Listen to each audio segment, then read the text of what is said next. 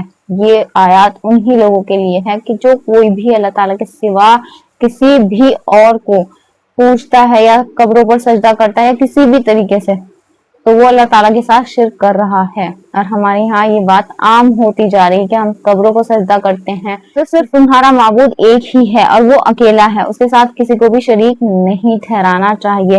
اللہ تعالیٰ شرک کے سوا ہر ایک گناہ معاف کر دے گا، نہیں کرے گا تو صرف شرک۔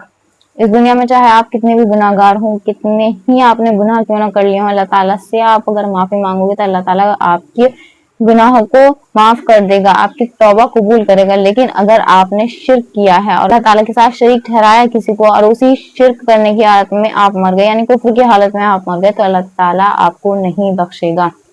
اللہ تعالیٰ ہر چیز کو معاف کر سکتا ہے لیکن اپنے سوا کسی اور کو شریک نہیں ٹھہرا سکتا۔ ہوپ آپ کے لیے آیت کلیئر ہو۔